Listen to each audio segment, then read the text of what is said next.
this idea of Lebensraum, or living space. The German population, if we're going to grow, we need more space. And this is a propaganda one of France and Britain, showing their population, and showing the German population growing really, really fast. And that means they need space. And where's that space? In the East.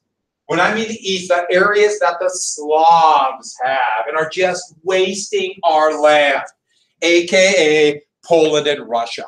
Lebensraum would be this call for war in the East, a titanic struggle against the communists and the Slavs. But it also happens to be the place where the largest number of Jews in the world live. So this was a map taken from German propaganda showing all this area here would be Greater Germany, and that would be the actual German borders. Why did they leave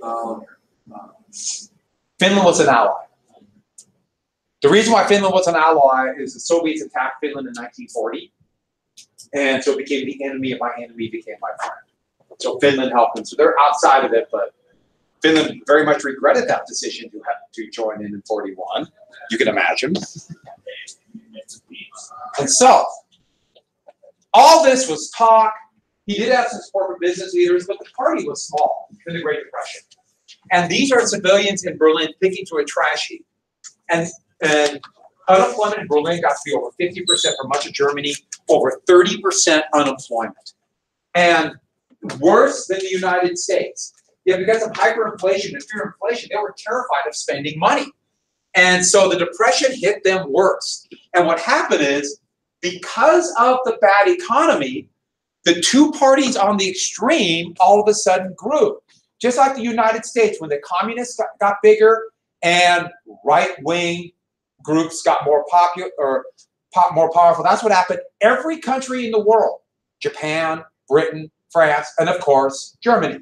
We're jump right to this. And Germany also did austerity. That's their chancellor, Bruni. We didn't know that, but they cut government spending dramatically because they were so terrified of, remember I talked about that hyperinflation? And that cut demand so much that the Depression got even worse by 32. You know, 32 was the worst year in the United States. It was by far the worst year in Germany. The Depression hit them hard.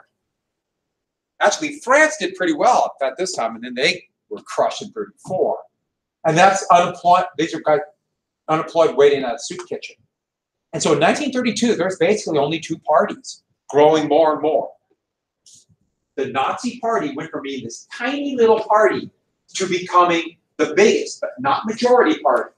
And this was an advertising gimmick. Roosevelt, when he flew to Chicago, kind of did the same thing. Hitler over Germany. The idea is something new and different. And there's also the German worker, represented by Nazis. Here is the unemployment rate. And unemployment began to skyrocket. Here's the voter share of the Nazis. It was tiny. It was about 2% of the total vote in Germany, and then it took off. As unemployment went up, so the growth of the Nazi Party. And all the other right-wing parties were kind of rolled into the Nazis. That is what made Nazi Germany. The Depression and austerity. Hungry people were desperate for an answer. And so the other biggest party? The communists. The two competing parties that had a different ideology planned for the future. And I like this cartoon. The worker will be in power, no longer the wealthy businessman or general. That's Hitler. That's a ballot from the November 1932 election. And actually, they had 4 copies. They had 40 parties. And the thing about there is they had a proportional parliament. So let's say your party got 20% of the vote. Then you got 20% of the seats in the Reichstag. So you didn't vote for an individual. You voted for the party. So this ballot, they voted for the communists. Here, it's the National Socialist German Workers' Party, the Nazis. And they put down Hitler because Hitler was the head of the party, but you're not voting for Hitler. You're voting for members of that party. Yeah. I was just going to ask, is the second one the Auto Bicycles Party? Yeah. This one right there, that's Social Democrats. Yeah. Yeah. Yeah, they're the socialists. Yeah. And they were the third biggest party. They used to be the second biggest, and they're in kind of disarray, so they went in another direction. Yeah. So for the two parties, like Nazis and communists, Yeah. was that throughout all of Europe or just mainly in Germany? Germany was the most extreme because they had the worst economic problem, but every country has this. In fact, France had a government they called the Popular Front, where they actually even unified, but like socialists and center parties and communists all unified, for example. Okay. And in Britain, the fascist party was growing. In Britain too, so. Okay.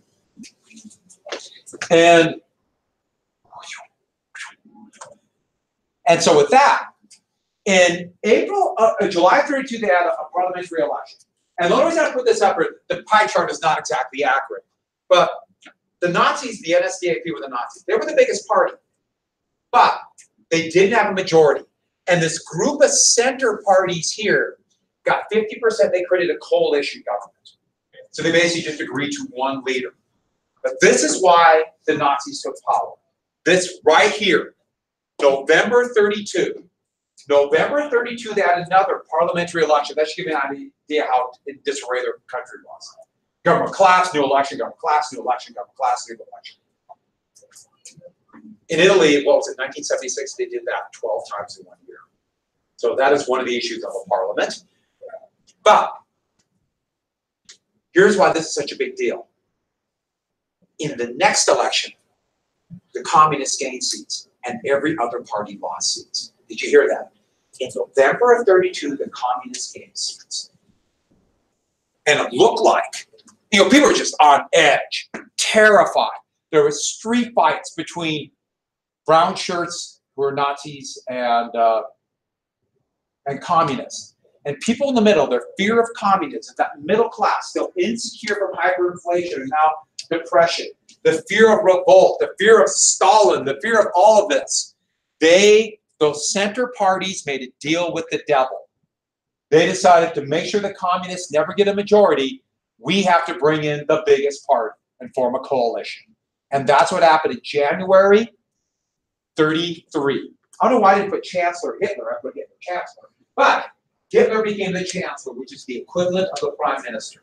So all these parties got together and asked the Nazis, Hitler, to form a government, and since he was the head, he became the head.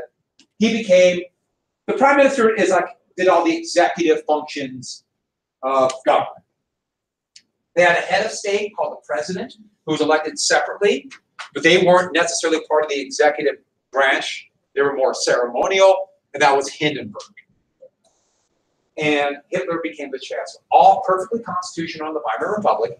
He was not elected, but it was this fear of communism. They thought they could control Hitler. And so his government had ministers from other parties at first. And then, oh, this is a great picture. Here is a torchlight procession through the Brandenburg Gate. The Reichstag, the capital, is right about here, downtown Berlin. That's Nazis after they won. And at night, so longer exposure time, it makes it look like a snake, like snakes going through. And torches would become very predominant with these kind of ultra right wing and also white supremacist groups here in the United States too. And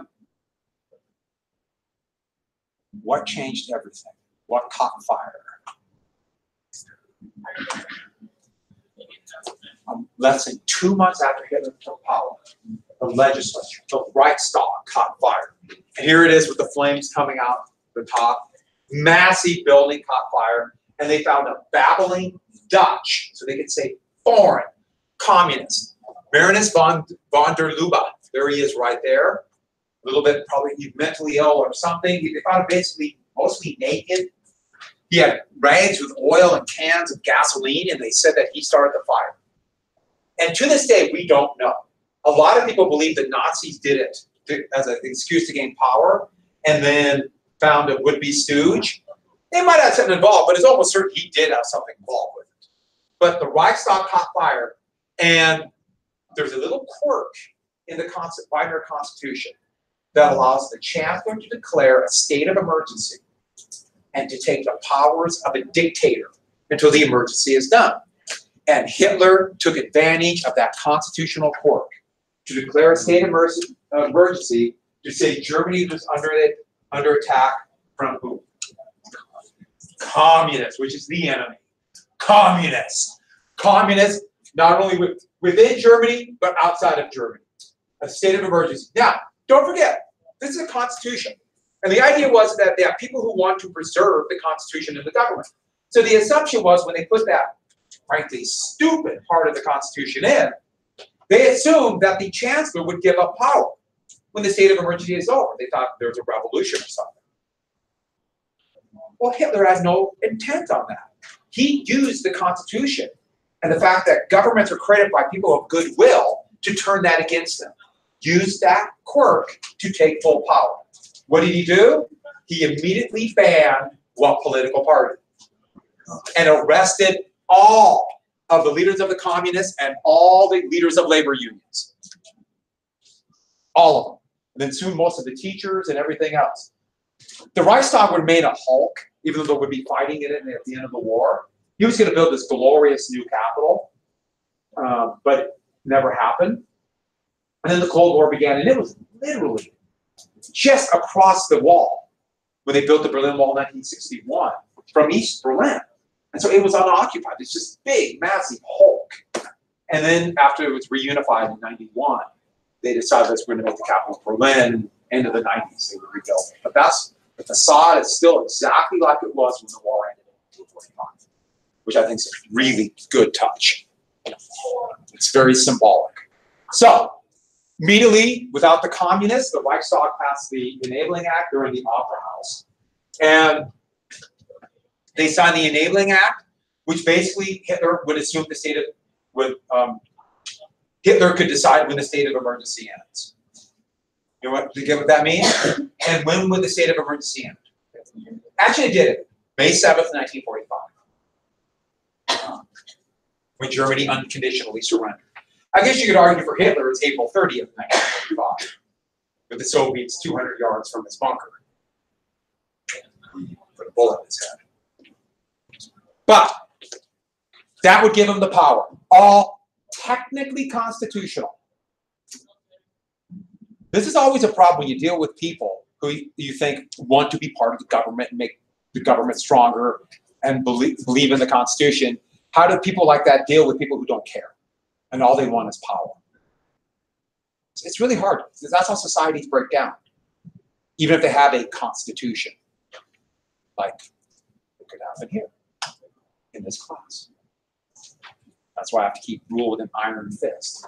All those prisoners, right after the Enabling Act, the very first concentration camp was built and would be ousted with political prisoners. I totally forgot to put this in, so I wrote it over here. It's Dachau. Dachau, just outside of Munich. Yeah. You have been anybody else been? Auschwitz is in Poland. Yeah, Auschwitz. And Auschwitz was a concentration camp, a work camp, and a death camp. There were three of them. And that's right, Auschwitz. Yeah, you've been to Dachau was a concentration camp, political prisoners, all men. It was all men. And this is early on in the camp, and what it was is an old munitions factory that they put horse stables and used those to house the inmates, and that would be the norm then. You know, long, hastily built buildings where you could pack in as many beds as possible. This is 34, and it's pretty hastily built, but pretty soon they're going to have barbed wire and electrified barbed wire, and it would be hell on earth. Eventually, they would adopt this black and white uniform for concentration camp victims. When they would run out, see if they just put an X on the street clothes. These, remember, talk about the totalitarian state. This was the torture. This was a terror. You might be in for a short time or a long time. The whole idea is that you better toe the line or you might end up here. And there would be almost 400 concentration camps across Germany. Most of them were very small, but still awful. The bigger, the worse they are. And these would be all over. And these are not the same as death camps. And Jews were not sent to these concentration camps unless they were a communist or a labor leader or something like that. That did not happen. It wasn't like that. I'm not saying there weren't Jews who were there, but that was different. And yes, a lot of people died, but these were not the same as the death camps.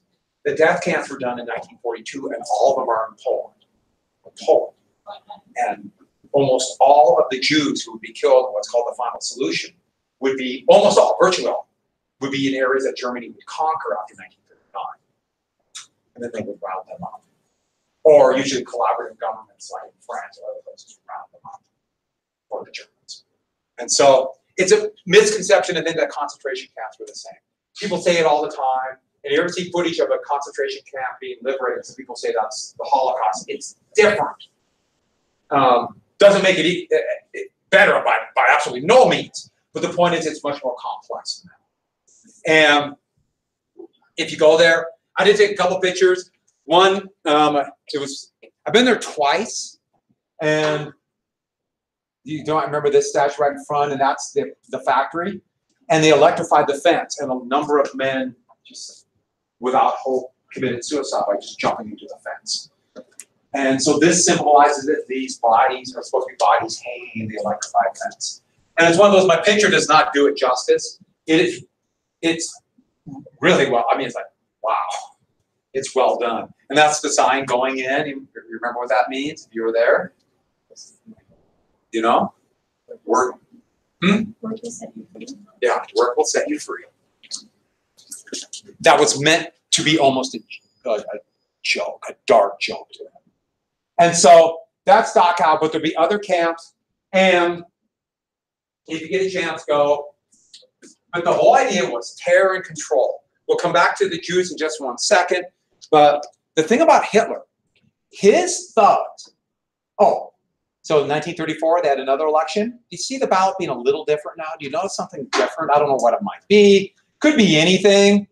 Oh, you all can vote for the National Socialist German Workers' Party. And that was, you're voting for these people, leaders of the party, to be in the government. So, Hitler's, they formed basically this paramilitary unit. This goes back to the Free Corps. And they call themselves the SA, or it's called the Sturm Albetteling. I always mispronounce that, but it basically means stormtroopers. Assault division. Remember those troops from World War I mentioned? They also call them brown shirts because they wore brown uniforms. Long story. And they're kind of this paramilitary group outside control of the government. They're the ones who would beat up communists or other people they didn't like. They were just a bunch of brutal thugs. And they helped Hitler take power. But Hitler never really felt control of them. Heck, by 1934, there were 500,000 of them. 5 times bigger than the German army, even though they weren't very well trained. There's a lot of them. And this was done actually by socialists in 1932, but they're showing just a watercolor of brown shirts beating the heck out of somebody outside of the store. Don't know if it's a Jew or a socialist. But that's a pretty effective watercolor. I kind of like that one to show. But this was made by somebody in kind of reaction to what's happening. And Hitler, on one guy, and I'm sure this is how totalitarian states function. It's called the Night of the Long Knives. At the end of June into July of 1934, he decided that the SA was getting too strong, the stormtroopers. And he had all the leadership arrested, including the leader, Ernst Röhm, right there. His plan was to destroy the SA because they were becoming too strong. So their allies helped them take power, and then in 1934, they would accuse them of treason and being with the communists, and within 24 hours, have them all brutally killed. All the leaders. And this is a cartoon showing Hitler with these stormtroopers, and that's Brunhilde from the opera Ride of the Valkyrie. But very German. And Stalin watched. Stalin, who felt he had the same issue, learned from Hitler and would do almost the same thing to almost the entire leadership of the Communist Party in the Soviet Union and the Red Army. Had them all brutally killed, 1,000 times more than what Hitler killed, to maintain his power. And this is an important thing about totalitarian states. Sometimes people forget this. They'll say stuff and say they believe in certain things. No, this is what they believe. Power. And maintain power. And enemies are not what you think. Somebody disagrees. And if all you hear about is power, your enemy is anybody who has power. Did you hear what I said? In a totalitarian state, your enemy is anybody with power. If they have power, they might be more and overthrow you. That's the enemy. And that's the whole goal of the state, is to keep them in power. As it turned out, Hitler had a little bit more on his mind, but still, that's the basic element of it. In every totalitarian state, every authoritarian government. So, his own private army would be called the Schutzstaffel, the SS, and it just means basically special detachment. That's where you get the lightning bolt SS. Most of you have probably seen that before. And there's the goose stepping, much like Nazi Barbie. And Hitler, at first this was just his private guard that he controlled, but eventually they became a major arm of the German government. The SS would be the concentration guards, concentration camp guards. They'd run the death camps. And there'd be a massive branch of it that would become an army kind of separate from the regular German army of the most fanatical Nazi soldiers. And they weren't necessarily great units, but they were very well equipped and would fight with a fanaticism that was hard to deal with. These were the guys that the Soviets ever caught them, they immediately killed them. They didn't take a prisoner, shot them, not even hesitation. Of course, if you know what they would do, what they did in Russia, it makes sense. I can understand their anger. And their leader, the only other German we have, I mean, there's a lot we could tell you, but we have to narrow it down. Heinrich Himmler was the head of this, and this is an example of this little, toady, horrible person. But he latched on to Hitler and would do anything. He led the SS. He would be the ones who would run the concentration camps, soon the secret police. He would lead detachments of SS that would follow German troops as they invaded into Poland and the Soviet Union, and they would line up and murder hundreds of thousands, if not millions, they didn't keep good stats of that, of undesirables, including communists, city leaders, teachers, politicians, and of course Jews, and then run the death camps. And he would commit suicide before he could be tried for a war crime. He hid cyanide in a cap in his teeth. He had a crown. He had to put a glass crown in there with cyanide so he bit down really hard, so he could hide it from the guards. And so, the secret police was the Gestapo. And the Gestapo, that's actually a Berlin police officer, but that is a clothed Gestapo, but most of the secret police were unclothed. They're the ones who would torture and murder. That is the Gestapo headquarters in Berlin, and if you ever get a chance to go to Berlin, that is one of the most amazing museums I've ever been to. It was destroyed in the war, and all that's left is the part of the basement. And that's where they had the cells and the torture chambers, where they would extract confessions from people. Not the truth, confessions. And they turned that into a museum to remember what happened there and what went on, and it's a brilliant idea. So the building's gone, they just have this basement kind of dug out that survived after the war and survived the Cold War, and brilliant idea. It's very effective. It's one of those I thought, I want to go there, I'll be neat, and it blew me away. So good. So, the big thing about Hitler, though, you look at all this stuff and think, oh, what a repressive state, how did people like him? At first, they loved him, because he did a little bit like what Roosevelt popular built. Public works. Remember, that's internal improvements before, infrastructure today. These ugly buildings, a lot survive because they're all granite, they're all still there. Here's a poster, Hitler is building, help us buy German goods. They had construction battalions that would march around with shovels. I just find that amusing. And that's probably the most famous example. What is that? Yeah, the Autobahn, the freeway system in the United States would copy that. And this effective highway system and got people back to work. Got people back to work. They borrowed money and spent. People have jobs. They start feeling good. By 35, unemployment was basically gone. And Hitler would become the most popular leader Germany had ever and probably will ever have. I know you're thinking, wait a second, they're persecuting people. Most people aren't being persecuted. Most people are like, we got to deal with a few things, but our life is better. I can deal with it. And here is, and that was an example of Keynesian economics. Remember Keynes? The guy told you wrote Roosevelt a letter, and eventually the United States would adopt near the end of the New Deal. Keynes actually wasn't too proud of this fact, but Germany didn't get out of the Depression. Sweden did it, got out of the Depression. The United States didn't do it too late. France didn't do it at all, and their economy was still in shambles when the war began. So, Keynesian economics. And here's Hitler at the opening of one of the roads, and they're hiring the truckloads of people driving by, supposedly workers. Here's Hitler acting like one of the workers with a shovel. You know, all politicians would do that with a shovel. I'm working with you, and then they walk away. And people loved Hitler, but there might be something that will come afterwards. Anybody know what this picture is?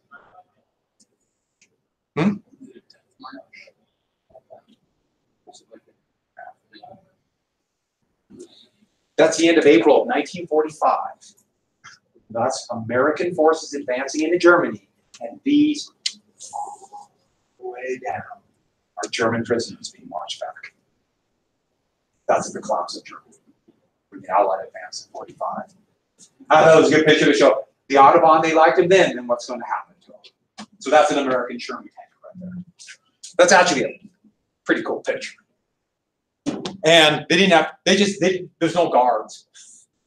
They're done. Just start walking east or walking west, and that's it. No, they're done. He even made sure everyone had a car, and the whole idea was you would save money by the little stamps on the left, and a car specially approved by Hitler. Here he is at the ceremony for the convertible version of it. It's going to be a car that all people could have, a people's car, Volkswagen. And if you've ever seen a Volkswagen Beetle, that's the car that Hitler personally approved. And they just, the machine tools for that survived the war. When Germany had to rebuild, they figured, well, we got to build something that people might buy, so we started building these. And it turned into kind of a fad to get these in the 50s and the 60s for some people to have. And, the cute little Volkswagen Bug, not realizing what they were. And they quit making them in Germany in 74, Mexico, like 6 years ago. They're pretty efficient, easy to build cars, and death traps. Yeah.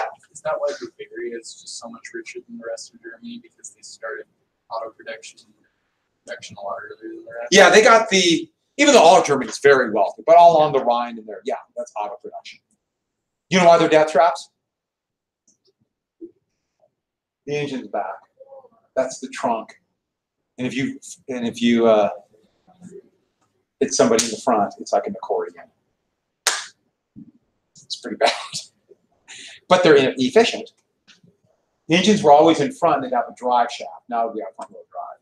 And they show unemployment dropping dramatically in Germany. And so there's a poster of Hitler. There is a couple of Hitler Youth. They would start indoctrinating kids from the very beginning. And that's very much like Nazi Barbie. That's creepy. But think about it. It's difficult to indoctrinate adults. I'd like to say because adults are so much wiser and we're so much more intelligent and mature. We all know that's true, at least for the present company. But, of course that's not true. Just adults are more just in the habits of doing it for a while. You get somebody at 5 and you can really indoctrinate. Remember, that's why they created schools the way they are anyways, for you to be little factory workers and obey the clock. Now you don't even realize you've been indoctrinated and trained to do it. But, enjoy that. But, same kind of thing.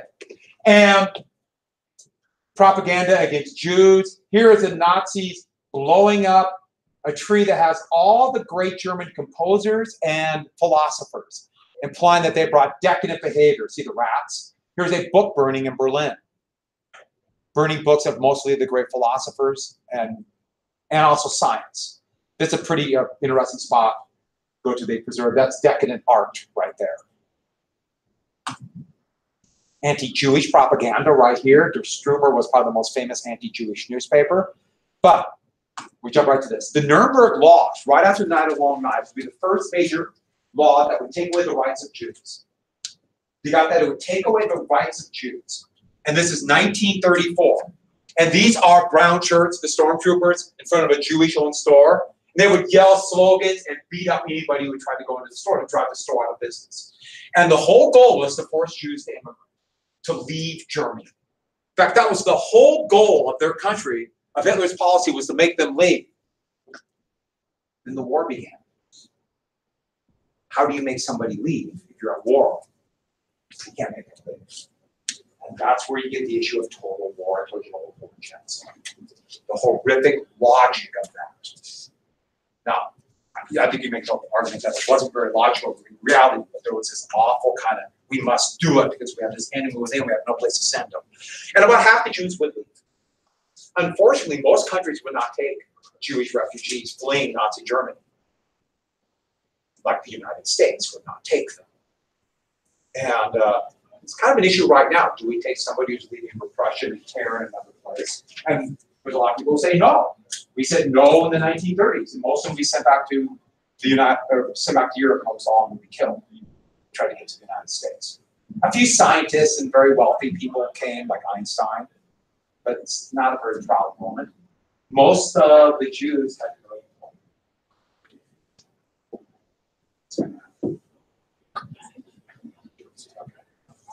So it's most of the German Jews who were in Germany when Hitler took power.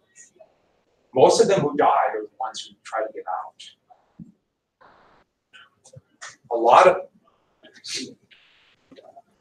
A significant number of Jews inside Germany survived. In hell, don't get me wrong, but they survived. I know that seems like a contradiction, but that's the way it was. So, with that, they did have the Olympics in '36. Germany did very well. Wow, did they do well. One of the highest percentage of medals won by one country in history. So that seemed to Hitler to prove this racial superiority. And so that's the actual opening ceremony. See the torch.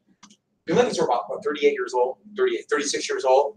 That's kind of a funny one in a very awkward and sad way. But let's see if we can remember. While this is going on, who did Italy attack? What color? What country in Italy? That's in Italy, I'm sorry, in Africa. Abyssinia or Ethiopia, same place. Who was having the civil war that both Italy and Germany got involved in? Spain. All this is going on. So while the Olympics were on, there was clearly a run-up to war. A clear run-up. So let me do through a couple things really quick to review this. And to do this, I drew you a map. Now I decided to draw it on a piece of transparent paper, and so I could show it to you. And it's really something special what I did. I don't like to brag, but this might be the best map I ever did. Oh. Where were you the night of October 14th, 19? That's how you do it.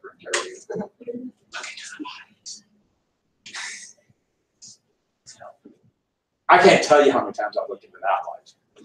And then I look at you and everyone's just a blue dot. So, I made this for you, and this was kind of hard to do. What's the hardest part about making a map like this on a transparency? Yeah, that's part of it. You have to write it backwards and do the letters perfectly square. And then for accuracy, I had to put letters up there to kind of make it look, I try to give it a homey touch. So, a couple things real fast. Let's see if we can remember this, just to review.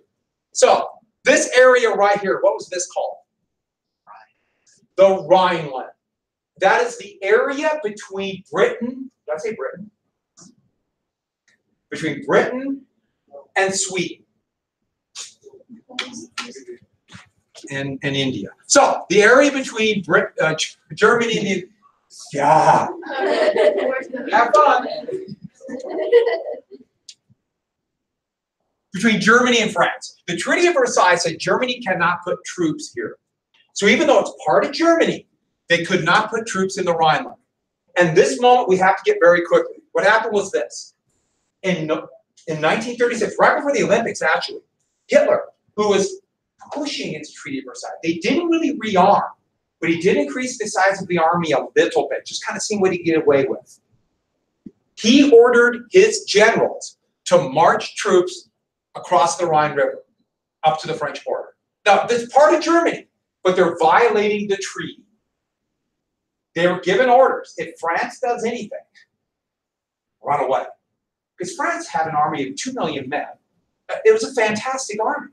They knew the French were very powerful. So, they rolled the die. They crossed.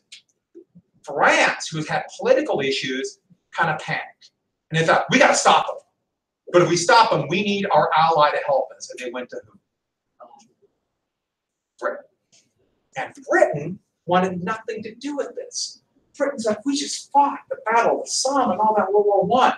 Do we really want to go fight and die so Germany can't move troops across Germany? And they said no. And that's what we got to get. By Britain saying no, France backed down.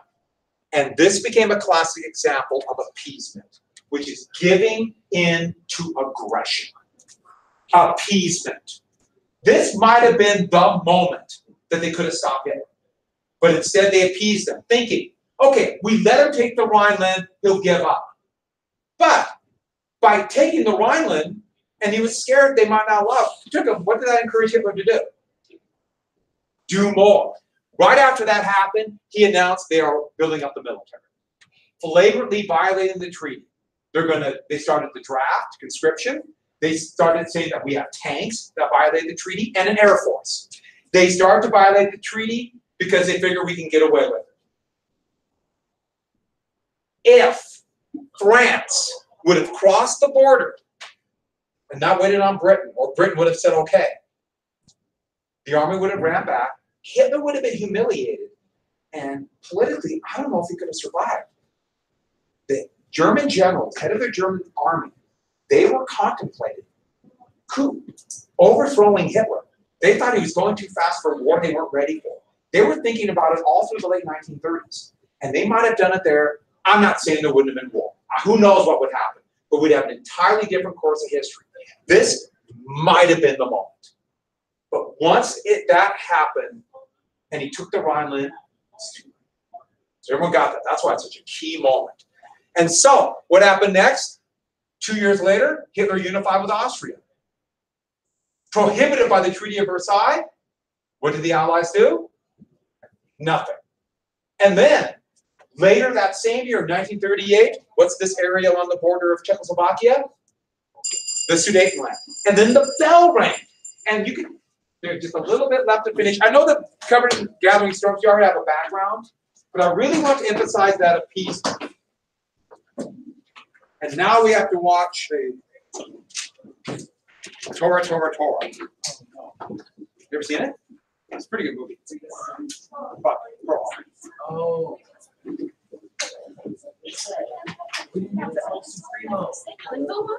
El Supremo.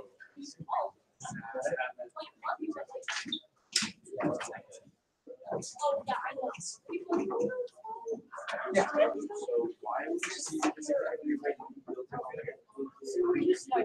What they should do all the time. So what they did is they have to warn about they look into it. Yeah. So the idea is we start building out these buildings, get them all. So then get a new. So even though we have policies, I'm not oh, yes. Not everybody. Not policy.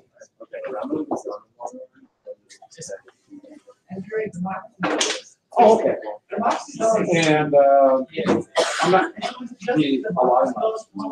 And I'm getting them all. Yeah. Tuesday. Oh, Monday. I'm sorry. You're right. Monday. Ah, yes. That's my whole thing. It works, but it crazy. It has to have something to pray. It's not Up and at 'em!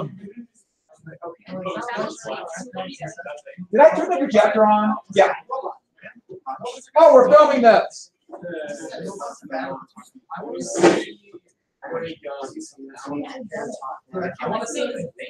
Anybody want to get the shot, the last shot? Yeah, he's got some. Have you seen his high school pictures? The dude looks like he goes straight out of an anime. The dude.